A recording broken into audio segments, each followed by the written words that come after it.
We think we know the people we love. We think their stories begin the day we meet them. Their past is a collection of anecdotes they share over dinner, of old photographs they show us from their childhood, a curated museum of a life lived before us. We accept these stories, stitch them into the tapestry of our own lives, and never think to question the threads.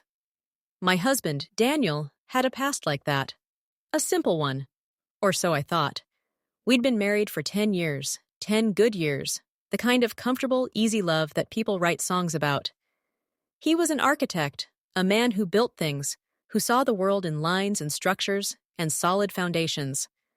I was a writer, a woman who lived in the spaces between words, in the realm of stories and emotions. We were different, but we fit. He was my anchor, and I was his sky. His story, as he'd told it to me, was straightforward. He grew up in Oregon, an only child raised by a single mother. He'd gone to college on the West Coast, bounced around a few cities working odd jobs in his early 20s, a period he vaguely referred to as his lost years, before finally settling in Chicago, getting his architect's license, and starting his life. That's where I met him, at a dusty little bookstore where I was working part-time. Our story began on a rainy Tuesday in April. My own story was more complicated. My parents, Elena and Robert, were journalists. Not the kind who sit behind a desk, but the kind who chase stories into the darkest corners of the world. They were war correspondents, driven by a fierce, almost reckless passion for truth. They spent most of my childhood in faraway places, Bosnia, Rwanda, Chechnya. I was raised primarily by my grandmother, my life punctuated by my parents' brief, whirlwind visits home. They'd arrive with exotic gifts and incredible stories, their eyes haunted by things I was too young to understand. Then, when I was 16, they went to a small, war-torn country in Eastern Europe, and they never came back. The official report was vague, caught in crossfire during a rebel skirmish. Their bodies were never recovered. They just vanished. They became ghosts, their stories ending abruptly, leaving me with a lifetime of unanswered questions and a profound, aching void. The past was a place I didn't like to visit. But sometimes it comes looking for you. It happened on a quiet Sunday afternoon. I was in the attic, a place I usually avoided, searching for an old blanket. The air was thick with the smell of cedar and thyme. In the corner, under a dusty canvas sheet, was a stack of my mother's old travel trunks. They were covered in faded stickers from airports I couldn't even pronounce. On a whim, I opened one. It was filled with her old things, notebooks filled with her elegant, spidery handwriting, maps with circled locations, and bundles of undeveloped film canisters. But what caught my eye was a large manila envelope tucked into a side pocket. On the front, in my father's blocky script, it said, "Last roll, Krovosk." Krovosk. The name sent a chill down my spine. That was it. That was the small, forgotten country where they had disappeared. The last place they were ever seen alive. My hands trembled as I opened the envelope. Inside was a stack of about 24 photographs, slightly faded, their colors muted by 20 years. The photos were a glimpse into their final days. There were pictures of bombed-out buildings, of villagers with weary, hollowed-out eyes, of soldiers who looked barely older than I was at the time. It was a world of gray dust and gray skies. But then, I found a few photos of them. My mother, her camera hanging around her neck, smiling bravely at my father. My father, looking tired but determined, jotting notes in his pad. And then I saw it. The last photograph in the stack. It was a candid shot, probably taken by my father. My mother was in the foreground, talking to a group of local children in a makeshift refugee camp. She was handing out candy, a rare, genuine smile on her face. The background was chaotic, tense, a military jeep, a blur of people. But my eyes were drawn to one figure, a young man standing just behind my mother's left shoulder. He was in the background, slightly out of focus, but he was clear enough. He looked to be in his early 20s. He was tall and lean, with a mess of dark, curly hair. He was wearing a worn-out flannel shirt and a backpack, looking like a young traveler who had wandered into the wrong place at the wrong time. He wasn't looking at the camera. He was looking at my mother. And on his face was an expression of such intense, bone-deep weariness, it took my breath away. But it wasn't his expression that made the world tilt on its axis. It was his face. My heart stopped. It was impossible. It made no sense. But there was no mistaking it. The young man in the 20-year-old photograph, standing in a war zone on the other side of the world, was my husband, Daniel. I stared at the picture until my eyes burned. It was him. Younger, yes. Thinner, haunted. But it was him. The shape of his jaw, the way his hair curled behind his ears. The distinct mole just above his right eyebrow. It was Daniel. My mind raced, a chaotic storm of disbelief and confusion. Daniel grew up in Oregon. He'd never been to Eastern Europe, he'd told me. His lost years were spent backpacking in South America, working on a fishing boat in Alaska. Not this. Not a war zone. I stumbled down from the attic, the photograph clutched in my hand, my body trembling. I felt like I was losing my mind. This had to be a mistake, a trick of the light, a doppelganger, a one-in-a-billion coincidence. It had to be, because if it wasn't, if that was really him, then my husband, the man I had shared my life with for a decade, had lied to me about his entire past. And somehow, 20 years ago, his path had crossed with my parents on the very day they disappeared from the face of the earth. Daniel was in the backyard, grilling burgers for dinner. He looked up and smiled as I slid the glass door open. "Hey, you! Perfect timing! These are almost ready!" I couldn't speak. I just walked towards him and held out the photograph. "I was in the attic," I said, my voice shaking. "I found some of my parents' old photos, from their last trip." He took the photo, his smile fading as he looked at it. "Wow, that's your mom? She was beautiful." He studied the image of my mother with the children. Then, his eyes drifted to the background, to the young man standing behind her. I watched his face. I watched it carefully. I expected him to see the resemblance, to laugh and say, "Hey, that guy kinda looks like me." I prayed for it. But he didn't. His face went completely unnaturally still. The color drained from his cheeks. His hand, the one holding the photograph, began to tremble almost imperceptibly. He stared at the young man in the picture, and his expression was not one of the surprised recognition. It was one of pure, absolute horror, like he was seeing a ghost of himself. He looked up at me, his eyes wide with a terror I had never seen before. He opened his mouth to speak, but no words came out. "Daniel," I whispered, the name a foreign word on my tongue. "Who is that? Why do you look so scared?" He swallowed hard, his gaze darting from the photo to my face. And in that moment, in his terrified silence, I knew.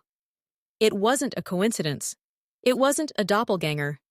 It was him, and my entire world, the life I had so carefully built on the foundation of our love, began to crumble into dust. The silence that followed was the loudest sound I had ever heard. It was a deafening roar of unspoken questions, of a decade's worth of trust evaporating in the late afternoon sun. The smell of the burgers burning on the grill was acrid, a fitting scent for the moment our life together caught fire. Daniel just stood there, frozen, the photograph shaking in his hand. His face was a mask of panic. It was the face of a man whose deepest, most guarded secret had just been unearthed. It's a coincidence," he finally stammered, the words sounding hollow and unconvincing even to him. "That's not me. It just looks like me." "Look at me, Daniel," I said, my voice dangerously calm. I was holding myself together by a single fraying thread. "Look me in the eyes and tell me that's not you."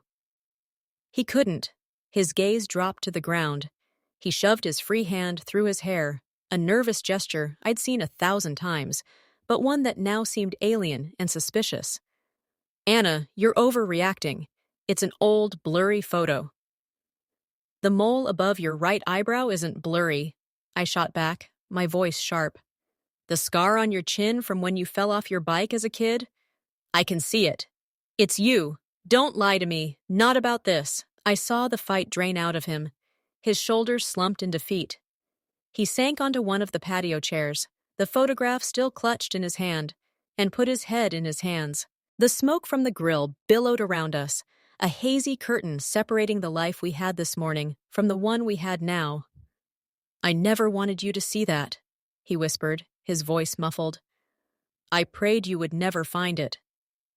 Find what? I pressed, kneeling in front of him, trying to force him to look at me. Find out that you were in Krovosk? That you were there with my parents on the day they died? You told me you were in Alaska that year. You told me stories about working on a fishing boat. I was, he said, finally looking up. His eyes were filled with a desperate, pleading anguish. I was in Alaska that winter. But before that summer, I was in Europe. I was backpacking. I was young and stupid. And I ran out of money. I got into some trouble. Trouble? I asked, a cold dread creeping up my spine. What kind of trouble, Daniel? What were you doing in a war zone? He shook his head, a haunted look on his face. It's not what you think. I wasn't a soldier. I wasn't a spy. I was just a kid. A stupid, arrogant kid who thought he was invincible. I took a bus that I shouldn't have taken, crossed a border I shouldn't have crossed. I thought it would be an adventure. I wanted to see things, to write about them. I ended up stranded, my passport stolen, with no money and no way out. He paused, taking a shaky breath. Your parents, they found me, in that refugee camp. I was sick. I hadn't eaten in days. I was trying to trade my watch for a piece of bread. Your mother, she saw me. She came over and just gave me her water bottle and a protein bar. She didn't ask any questions. She just helped. A lump formed in my throat. That was my mother. That was exactly who she was. Your father was suspicious of me at first, Daniel continued, a faint, pained smile touching his lips. He thought I might be a spy or a deserter. He grilled me for an hour. But your mom, she vouched for me. They took me under their wing. They let me stay in the corner of their room at the makeshift press headquarters. They shared their food with me. For about a week, they were like my parents.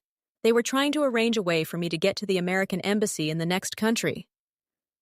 I listened, my mind struggling to reconcile this impossible story with the man I knew. The man who hated conflict, who changed the channel when the news got too grim, who preached logic and stability. So you were with them, I said, my voice flat. You were with them at the end. He flinched, as if I had struck him. Anna, What happened, Daniel? I demanded, the calm facade cracking. The report said they were caught in crossfire. Was that it? Were you there? Did you see it happen? Tears welled in his eyes. He shook his head frantically. No, I didn't see it. The day it happened, your father had finally made a deal with a UN convoy driver to smuggle me out. He gave me $100 and a map. He told me to meet the driver at dawn, at a rendezvous point miles away. He said he and your mom had one last story to chase, in a village up in the mountains. He told me they'd meet me in a week, in the capital of the next country. He told me to be safe. His voice broke. That was the last time I saw them. Your mother gave me a hug.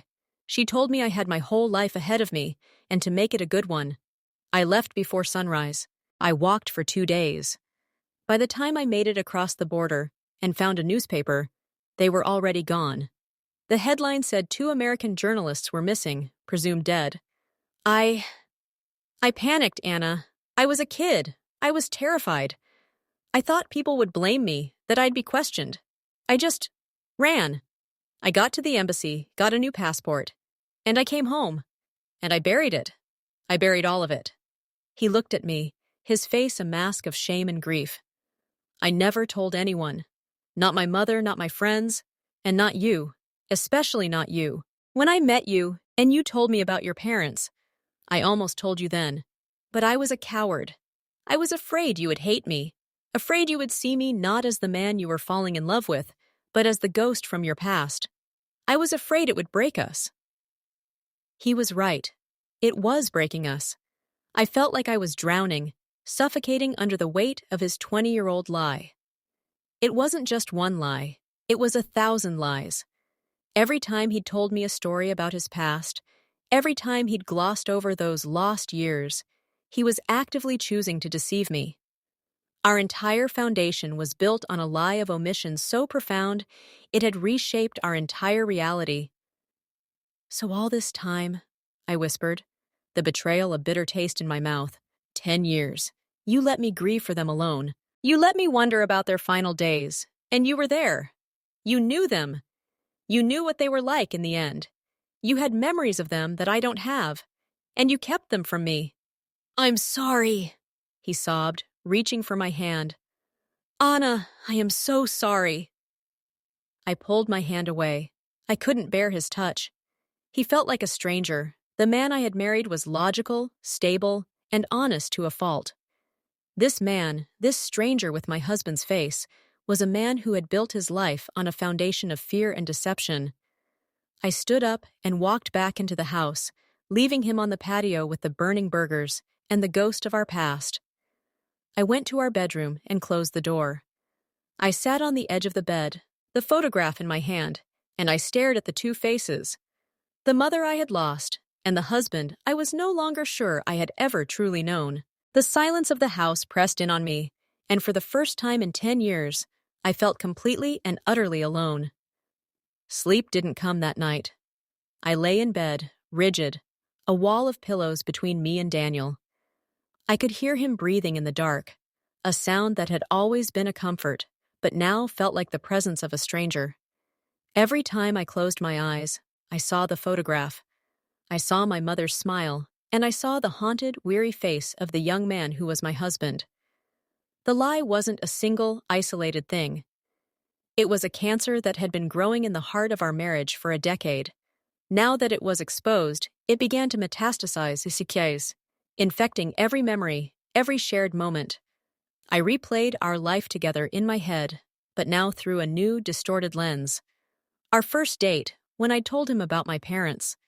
I remembered the look of sympathy in his eyes, a look I had mistaken for simple compassion. Now I saw it as guilt. The time we'd visited a museum exhibit on conflict photography. He'd seemed so uncomfortable, so eager to leave. I'd thought he was just sensitive. Now I knew he was running from his own ghosts. The next morning, an unspoken truce of silence hung over the breakfast table. He made coffee, just the way I liked it. I poured cereal into a bowl. We moved through the familiar choreography of our morning routine, but the rhythm was gone. We were two actors in a play, reciting lines we no longer believed. Finally, I couldn't take it anymore. I put down my spoon. "I need to see the rest of them." He looked up, his eyes red-rimmed and tired. "The rest of what?" "The photographs," I said. "The ones in the trunk. I need to know what else is in there. What else you might be a part of." His face fell, but he nodded. He knew he had no right to refuse. We went up to the attic together, the air thick with unspoken accusations. I opened the trunk and pulled out the notebooks, the maps, the film canisters. It was a treasure trove of my parents' lives, a puzzle I had been too afraid to solve. Now, I had no choice. We spent the entire day on the attic floor, surrounded by the ghosts of my parents. I carefully went through my mother's notebooks. Her handwriting was a mix of journalistic shorthand and personal reflections. I found the section from Krovosk. She wrote about the political situation, the interviews she was conducting, and then I found an entry that made my blood run cold. "Met a young American boy today, stranded. Name is Daniel. He's thin as a rail and has a fever, but there's a fire in his eyes. Robert thinks he's suspicious, possibly a deserter from one of the mercenary groups. I don't. I see a kid in over his head. I see the same reckless spirit I had at his age. I feel responsible for him." I looked over at Daniel. He was sitting with his back against a stack of boxes, his face pale. He was watching me read, knowing what I would find. I kept reading. She wrote about nursing him back to health, about him sharing his dreams of being a writer. She mentioned my name. "Daniel reminds me of Anna. The same serious eyes. I told him about her today, showed him her school picture. It makes me miss her so much, it hurts. Being here, surrounded by so much loss, all I want is to go home and hold my daughter. A sob caught in my throat. She had talked about me, to him. He had known about me, seen a picture of me as a teenager 20 years ago, and he had never said a word. The lie was deeper, more tangled than I had even imagined. He hadn't just met me by chance in that bookstore. He had carried a piece of me with him for years. Did he seek me out? Was our meeting a coincidence, or was it a calculated act of penance? You knew who I was, I whispered, looking up from the notebook. When we met. You knew! He shook his head, his expression frantic. No! I swear, Anna, no! It was a coincidence. When I first saw you in that bookstore, you looked familiar, but I couldn't place it. It wasn't until our third or fourth date, when you told me your last name and the full story of your parents, that it all crashed down on me. I realized who you were, the daughter of the woman who saved my life. And you said nothing? I cried, my voice echoing in the quiet attic. You didn't think that was a relevant piece of information to share? That you were one of the last people to see them alive? I was a coward, he shouted, his own control finally breaking. I was terrified. I had built a new life. I had finally escaped that scared, stupid kid from the refugee camp. And then there you were. It felt like fate, like a second chance. But I knew if I told you, you would look at me with hate. And I couldn't bear it. I was already falling in love with you. Love? I scoffed, the word tasting like poison. You don't build a life with someone on a foundation of lies and call it love. We spent the rest of the day in a fragile truce, sifting through the remnants of my parents' final days. We found the canisters of undeveloped film. It was a long shot, but maybe, just maybe, there were more images, more clues. The next day, I took the canisters to a specialty camera shop downtown, one of the last places that still developed old film stock. The owner, an old man with ink-stained fingers, told me it would take a few days. The waiting was agony. During those few days, Daniel and I lived like roommates. He slept on the couch. The intimacy we had shared for a decade was gone, replaced by a polite, painful distance. I found myself questioning everything. His stories about his childhood in Oregon, his relationship with his mother. Was any of it real, or was it all part of the elaborate fiction he had constructed? I started my own investigation. It felt like a betrayal, but his lie had betrayed me first. I went online. I looked up old news articles from 20 years ago about the conflict in Kravosk. I read about the skirmish where my parents had supposedly died. The details were sparse. A rebel ambush on a government convoy. The journalists were believed to have been traveling with the convoy. It was all so vague, so clean. Then I started searching for Daniel's name, cross-referencing it with the dates he was in Europe. I found nothing. It was like he truly had been a ghost. But then I changed my search terms. I started looking for information on American backpackers who had gone missing or had been repatriated from that region around that time. And then I found it. A small, obscure article in an international human rights newsletter. It was a report on foreign nationals caught in the Kravosk conflict, and there was a list of names. One of them made my blood run cold. It wasn't Daniel. The name was Michael. Michael Thorne, an American student who had been reported missing by his family after he stopped contacting them while backpacking in Eastern Europe. The age matched. The timeline matched. Who was Michael Thorne? I waited until Daniel came home from work. He walked in, looking exhausted. The dark circles under his eyes, a testament to our shared misery. I have a question, I said, my voice cold. Who is Michael Thorne? The reaction was instantaneous and violent. He physically recoiled, as if I had slapped him. All the color drained from his face, leaving it a pasty grayish white. He looked at me with pure, unadulterated terror. Where did you hear that name? He whispered, his voice shaking. I've been doing some reading, I said. He was an American student who went missing in Kravosk 20 years ago, right around the time you were there. He just stared at me, his mouth opening and closing, but no sound came out.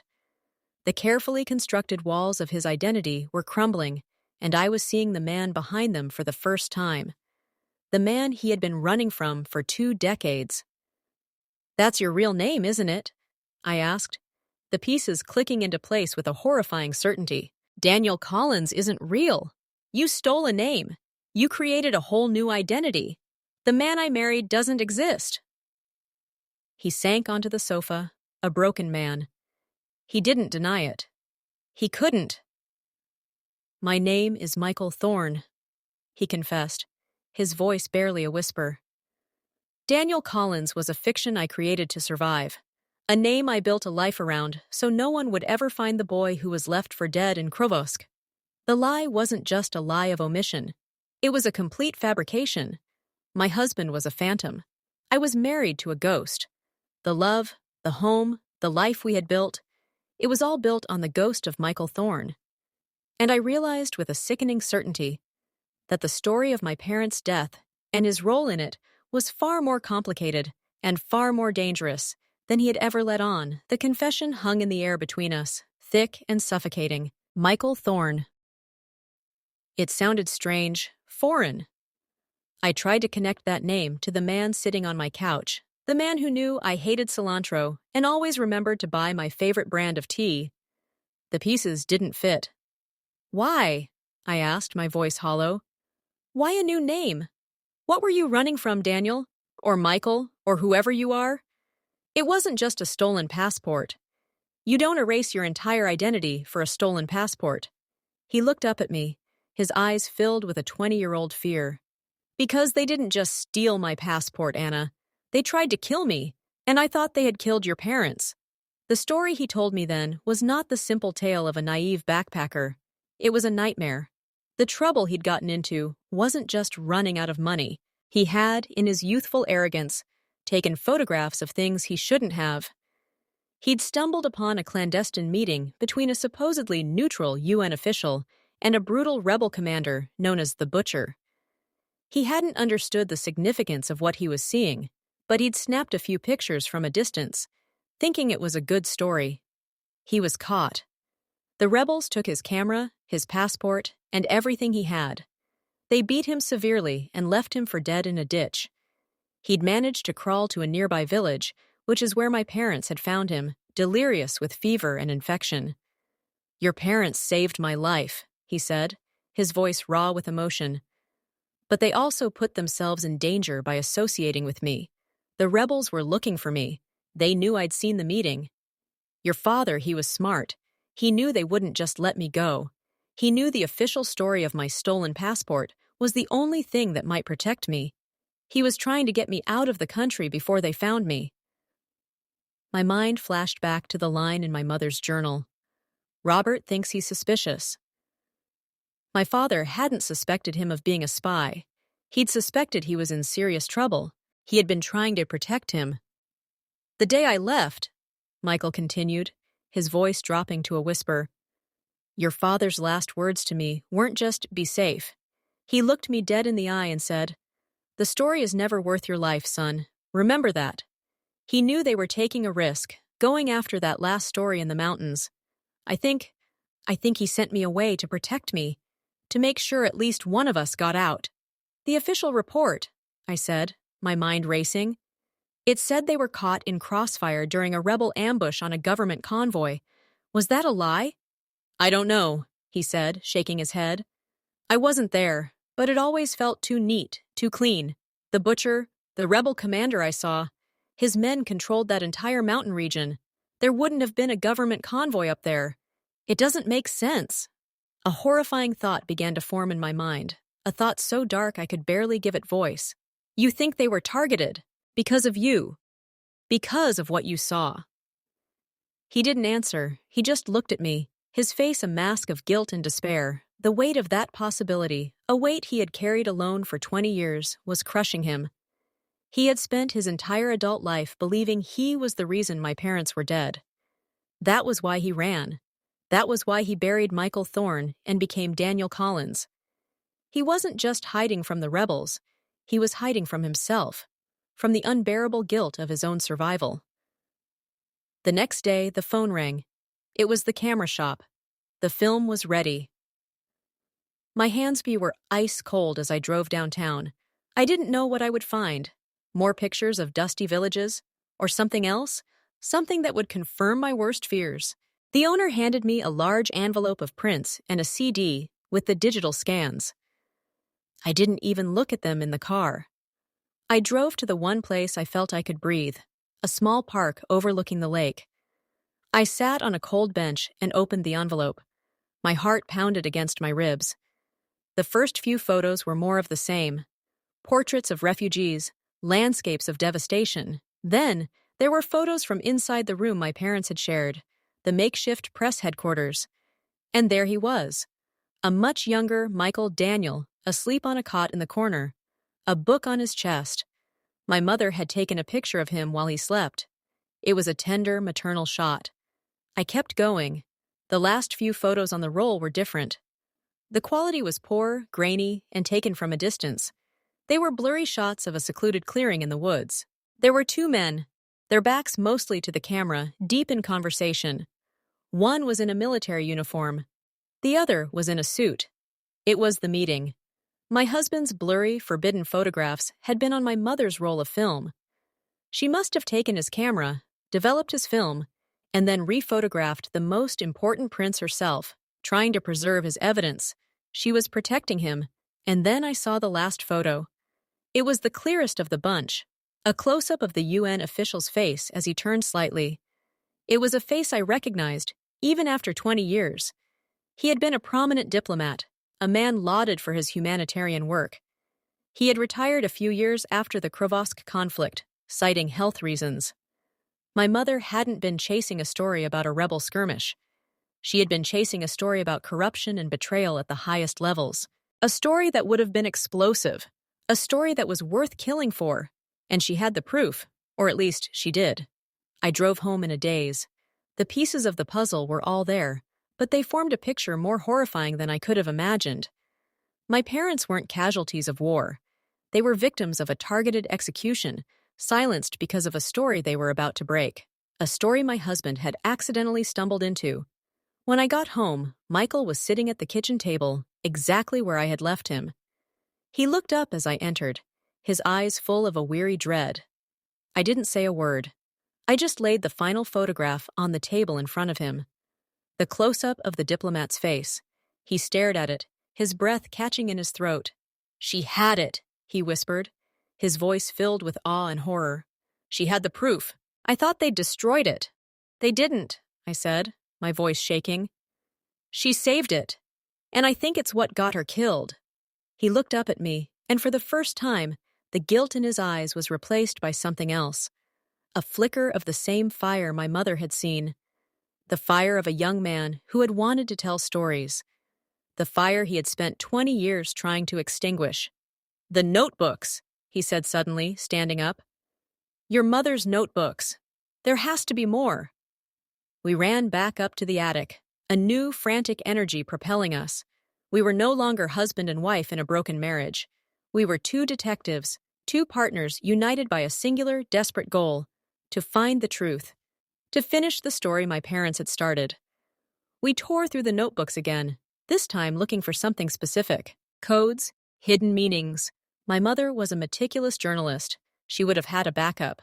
And then, in the back of her final notebook, I found it. Tucked into a small, sewn-in pocket was a tiny, tightly folded piece of paper. On it was a sequence of numbers and letters. It looked like gibberish. "What is it?" Michael asked, looking over my shoulder. "I don't know," I said. But then I looked at the trunk, at the faded sticker for a Swiss bank near the handle. My father had always been paranoid about keeping his most important research safe. He'd talked about offshore storage, digital vaults. "It's a safe deposit box," I whispered, a thrilling, terrifying realization dawning on me. "In Switzerland. This has to be the key." The truth wasn't just in the grainy photographs or the faded ink of my mother's journals. The real story, my parents' final explosive report, and likely the original negatives from Michael's camera, had been waiting in a quiet, climate-controlled vault for 20 years, like a seed dormant in the cold ground, waiting for the right moment to finally be brought into the light. The decision to go to Switzerland was not a logical one. It was an act of faith, a desperate leap into the unknown. The man I knew as Daniel, the cautious architect, would have dismissed it as a fool's errand. But Michael Thorne, the man who had survived a war zone, didn't hesitate. It was like a part of him that had been dormant for 2 decades had finally woken up. We booked the flights that night. We didn't talk about our marriage. We didn't talk about the lies or the betrayal. All of that was suspended, packed away. Our personal tragedy was dwarfed by the larger story we had uncovered. We were no longer just a broken couple. We were the custodians of my parents' legacy. The journey was surreal. As we sat on the plane, flying over the ocean, I looked at the man beside me. I was seeing him for the first time. The quiet stability I had always loved in Daniel was still there, but now I saw the steel beneath it, the resilience of Michael, the boy who had survived. I saw the guilt he had carried, the fear that had shaped his entire adult life. And in a strange way, I began to understand. I didn't forgive him, not yet. The hurt was too deep. But I understood. The bank in Zurich was an imposing old building that smelled of money and secrets. With the key, my birth certificate, and my parents' death certificates, we were granted access to the vault. A silent, stern-faced man led us down to a subterranean chamber, a quiet, sterile room lined with gleaming metal boxes. He unlocked box number 34B and slid out a long, thin metal container. He placed it on a table in a private viewing room and left, closing the door behind him. For a long moment, we just stared at it. This was it, the final chapter. Michael opened the box. Inside, perfectly preserved, was everything. There were the original negatives from his camera. There was a detailed, typed manuscript of my parents' final investigation, complete with names, dates, and bank records, documenting a massive scheme of arms trafficking and embezzlement hidden under the guise of humanitarian aid, all orchestrated by the diplomat in the photograph. And there was a sealed letter addressed to me. Michael opened the box. Inside, perfectly preserved, was everything. There were the original negatives from his camera. There was a detailed, typed manuscript of my parents' final investigation, complete with names, dates, and bank records, documenting a massive scheme of arms trafficking and embezzlement hidden under the guise of humanitarian aid, all orchestrated by the diplomat in the photograph. And there was a sealed letter addressed to me. My hands trembled as I opened it. It was from my father. "My dearest Anna," it began. "If you are reading this, it means we didn't make it home, and it means the world is not yet what we had hoped it would be. We are on to something big here, something dangerous, something that proves the monsters aren't always the ones holding the guns. Sometimes they wear suits and shake hands for the cameras. We are leaving this here for you. Not as a burden, but as a choice. You can publish it and finish our work, but know that it will put you in danger. Or you can leave it, live your life, be happy and safe. That is all we have ever wanted for you. Whatever you choose, know that we love you more than words can say. We are always with you." He had signed it, and then my mother had added a postscript. "P.S. If you're reading this, I hope you have found a life full of love and stories. And if you ever happen to meet a lost boy with fire in his eyes, be kind. The world needs more kindness." I collapsed into a chair, the letters blurring through my tears. Michael knelt in front of me, his hand hovering over mine, not daring to touch me without permission. I looked at him, at this stranger who was my husband, this lost boy my mother had written about, and I placed my hand in his. We had a choice. We could have walked out of that bank, buried the story forever, and tried to rebuild our shattered life. We could have gone back to being Daniel and Anna Collins, the architect and the writer, and pretended Krovosk and Michael Thorne never existed.